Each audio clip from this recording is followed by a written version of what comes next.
Welcome to Team G503. I'm Scott Schiller, your host, and this is a 1943 Willys MB. In the last episode, we removed the hood, the windshield, and the headlight buckets. In this episode, I'll be removing the grille and the fenders. We're trying to get this engine compartment available and open so we can get the engine and pull the engine and replace it. We will be performing electrical work, so to be safe, we'll be removing the battery this time permanently. So we'll take off both positive and negative sides and then actually take the battery out and remove the strap. On removing the battery, it's really simple. Just going to take off the negative side first.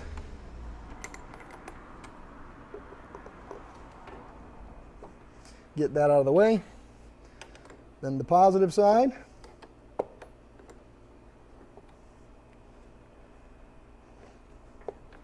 And these are marked negative and positive.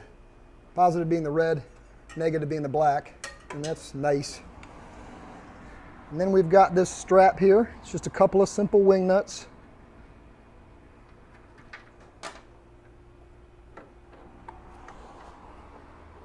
Well, that stud wants to move there. Take those off.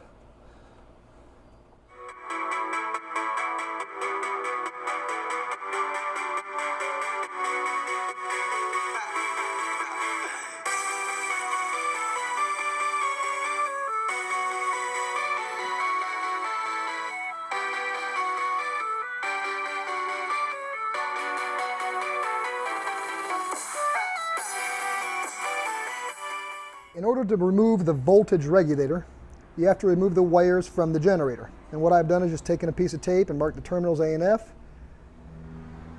And then I will remove the nuts and the screw from the ground strap. I went ahead and put the hardware back on the generator. That way it doesn't get lost and it's there for safekeeping for the time being.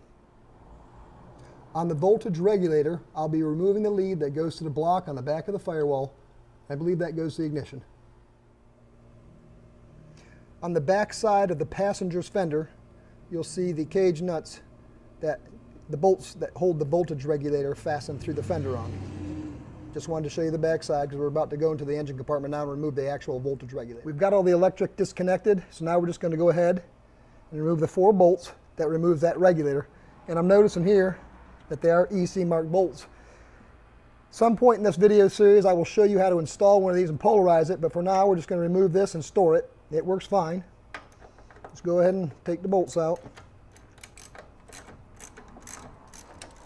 This is the one that's got the...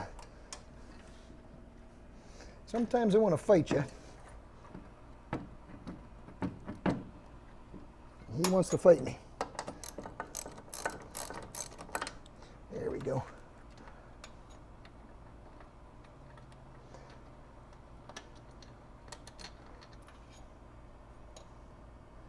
And that's not an EC marked bolt. That looks like it's marked 30 or something like this. Take the last bolt out, and out comes the voltage regulator. We'll put that in a box for storage.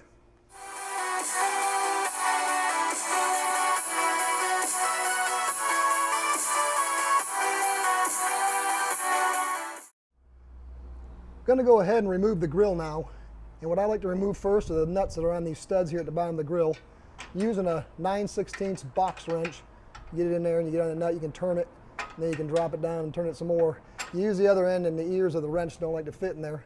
And then on each side of the grille, there's 3 bolts that go through the fender. And then there's a bolt that goes right through the center here to your frame. So we'll remove all those.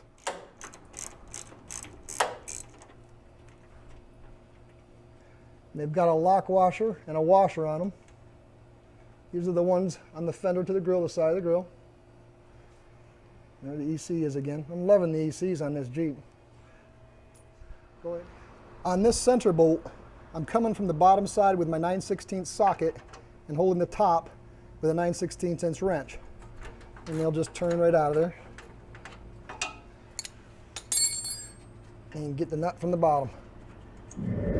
So after we've taken all our bolts out, you simply take the grille and lift it, pull right away from the fenders. You're saying, hey, what's the problem here? It's upside down. I did that on purpose. I want to show you something. Here's your blackout lights, and I want to show you the way the wiring is routed. That leads the short one, and one goes from the other side, Comes underneath the bottom side with clips. Routes around the other side of the grill to the other blackout light. That may be helpful. We've got this welting here that's all rotten. We'll have to replace that. Gone here. Another interesting feature. Anti-squeal kit pads, Ron Fitzpatrick Jeep parts. They're made out of some sort of canvas, but they go between the fender and the grill so they don't get any squeaky and vibration and such. So the grill's out. Now the next step is we're going to come back through and take these bolts out from the fender to the tub. And then you've got some bolts down here on the frame. And I got a feeling that this, what I call an ear for the actual fender, is cracked. Almost every Jeep I've ever taken apart, those have either been rotten or split on. But there's the 2 bolts down there you've got to take out. And I've gone through and I've labeled this wiring harness back to the block on the firewall.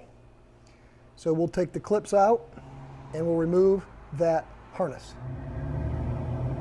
The very first bolt we're going to take out to remove the driver's side fender is right down here on the frame. You see in relation to the radiator. That'll be the one we take out first. So I've got the bolts that go to the tub out as they were there. And I've got the ones that went to the frame and they were there. Now the one that goes to the step on the side of the tub, that's a little fun. You've kind of got to get on the back side here with a wrench, and you can take this off with a socket. So we'll take that one off next. And the last ones that I remove are the ones that are on the fender support that go to the frame. That way you've got your frame and it's being held here so the fender doesn't wobble all over you. That's what I meant to say. So we'll leave those for last, but that's what the ones I'm going to take out now.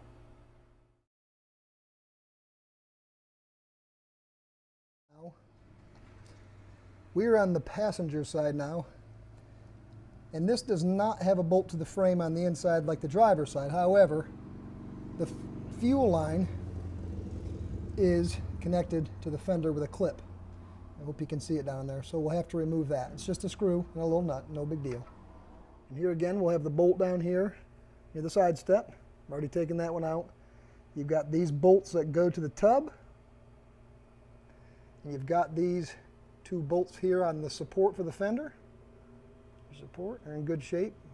And then you'll have your 2 that go to the ears, I call them, that go to the frame. And there again, I think we've got a split ear off the fender. It seems to be a real common thing. Let's take those off and take this fender off. And we just lifted off the passenger side fender. And there's your battery tray. And there's remnants of the anti-squeal kit that I was talking about earlier. You can get that at Ron Fitzpatrick Jeep Parts. I'll put a part number up for you later. And now we get a better look at the GPW engine that's installed there.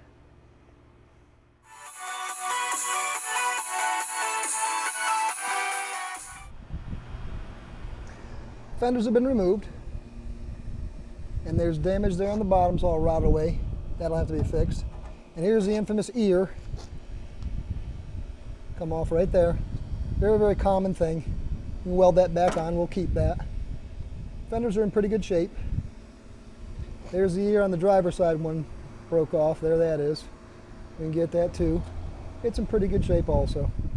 Well, that's it for this video. Thank you so much for watching, and please remember to subscribe to the YouTube channel Team G503. Thank you, Ron Fitzpatrick and Ron Fitzpatrick Jeep Parts.